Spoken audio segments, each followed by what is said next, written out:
Lads, welcome to another little vid. Just getting into fucking Sparky territory, running of wires and shit. There's no glory in it, that's for sure, but it has to be done. But at least I can break down this fucking setup for you real simple in layman's terms. Alright, so these are the fancy plugs that I needed to get to match these horns. Lucky I've got the fucking largest Land Rover wreckers in the southern hemisphere just down the road. I went and seen the boys, got a couple of free clips from them. They know me down there because I'm an ex fucking Land Rover owner. So yeah, when you play Sparkies, I've been trying to do as much as I can with heat shrink on my joins, tape somewhere, but yeah, and just whatever you can get to fancy fucking dress it, lying around, that always helps dress it up. Right, let's take a look at this fucking system here. Getting a little bit more intimate with it now. So basically the wiring's pretty fucking simple. You've got 4 earth wires for the 4 units.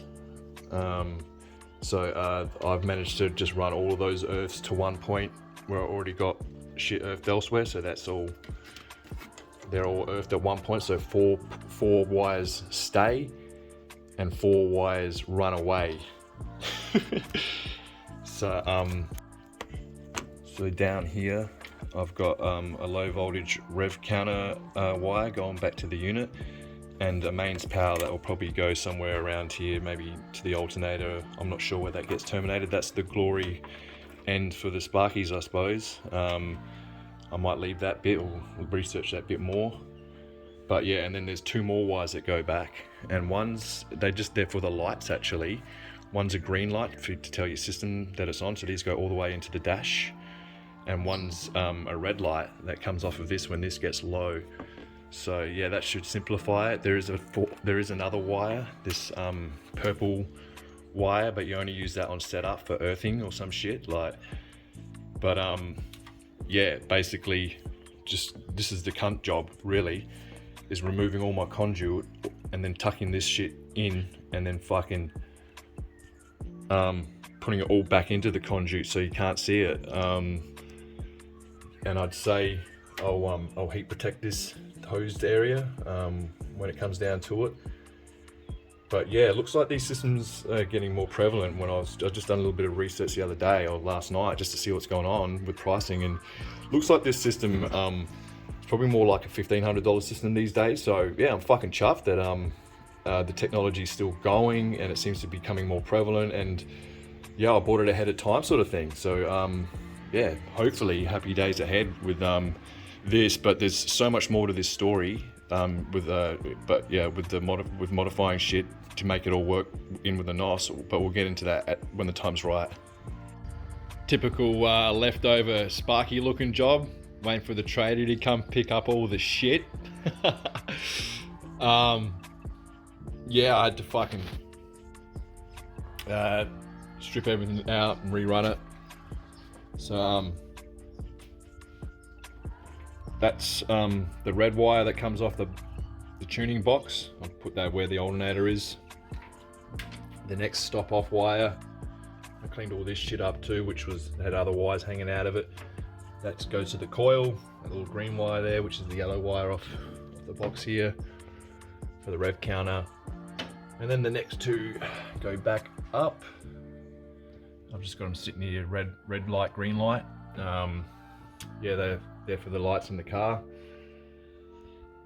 Yeah, and I cleaned up a couple other wires in the meantime and shit, but yeah, fucking grub work done. A little bit of heat protection there over the hose and wiring. I'll do the same on the other side, but I'm just not plumbing that in yet.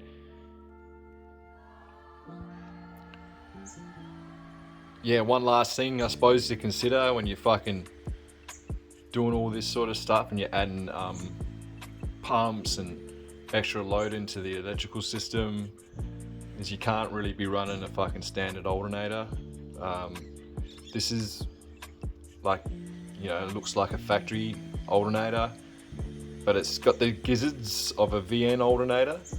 So I think it, instead of whatever the old school 50 amp or whatever, this is an 80 amp, or I can't remember, but it's fucking upgraded. yeah, and they're the type of things you need to fucking look into when you're chucking all this extra power setups into your car. I've got like 2 pumps and thermos, and then I've got the fucking vacuum pump. Then I've got this new pump going in. Like, so yeah, you really got to be mindful of that shit. Just thought I'd throw this little piece in while we're in Sparky mode. So yeah, fucking methanol water from the back, vacuum from the front. I'd like to drill into this plate perhaps and do the fuel and NOS coming in from the side, but we'll see if I can use my plate that comes with it and see if I've got enough height under the bonnet to run everything, but I have to make custom studs up. But these are the things you do. Yeah, we're not going to start off with this setup, just getting it fully ready and just get it started as it was, as is, and then go from there. But this should be a good tune up at home. I was talking to my mate about it. Fucking yeah, shouldn't be too much of an issue to tune it up or get it going ourselves, setting the vacuum levels and stuff. You read something like this a couple times and you get to know it. I think we put off doing a lot of jobs because we don't know nothing about them, but truth is fucking we can learn anything that's relevant to us. Like, we just gotta fucking put our minds to it and have a crack. So yeah, I'm pretty pleased with how things are going. Yeah, fucking back into the mechanical real soon, I reckon.